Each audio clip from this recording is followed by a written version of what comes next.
Gods and Goddess of China. In Chinese, Shandi is referred to as God. But if you ask a Chinese person, do you believe in God? His answer will be, which of the gods are you referring to? Is it that he or she is blaspheming, or he has so many gods to talk about? To the Chinese, creation was an act of bringing order out of chaos. One myth tells of two beings, Hu, emperor of the northern sea, and Shu, emperor of the southern sea. Hu and Shu met quite a lot on the territory of an emperor off the center named Hutan. Hutan was unusual because he did not have any orifice for seeing, hearing, eating, or breathing. One day, Hu and Shu decided to fix Hutan. They created openings for Hutan. Hutan died on the 7th day. At death, the world came into existence. That's the belief of Chinese people. The combined names of Shu and Hu means lightning. When lightning or an illumination of light falls upon chaos, life is created. The 7 openings are also linked in Chinese thought with the mystical 7 openings of the heart, the mark of a righteous man. Spiritual beings in China. Chinese generally recognize 3 different kinds of spiritual beings. 1. Ancestors, generally benign dead relatives. 2. Ghosts, the angry souls of people who died in accidents or without getting married. 这个贵吗？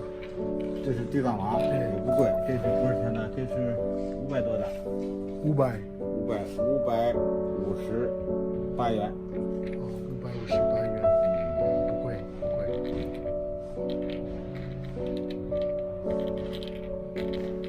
And 3.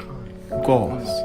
In many cases, the souls of dead people who lived in such meritorious lives, they developed spiritual powers which they used to help others. The gods you see right up there are sold from 500 RMB to 3,000 RMB, depending on the kind of god you are interested in buying. The owner of the place, the old man himself, told me that ancestors are generally honored and appeased with daily and seasonal offerings and rituals. Ghosts are regarded as dangerous in China, particularly to children. They bring sickness and other problems. Great effort is made to avoid creating ghosts.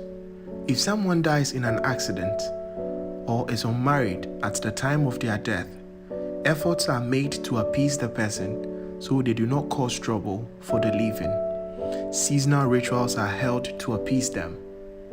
God are generally honored and petitioned for help in various matters. These are some of the important gods he mentioned. Shu Xin, god of longevity. Fu Xin, god of happiness. Lu Xin, god of high rank. Tai Xin, god of wealth. Pao Xian, god of medicine. Chu Xinyan, goddess of birth and fertility. Chao Shun, the kitchen god, the one who controls each person's lifespan and destiny. He and his wife observe everybody during the year and issue reports to the Jade Emperor at New Year. There are so many other god and goddess he mentioned. Goddess of the moon, god of protection and justice, god of bedroom and sexual delight, god of fire and execution, god of wind, ancient gods, ruler of water, God who removes evil spirits and demons, a lot of the gods. Depending on your belief and where you come from, I'm guessing you might think that these things are not real.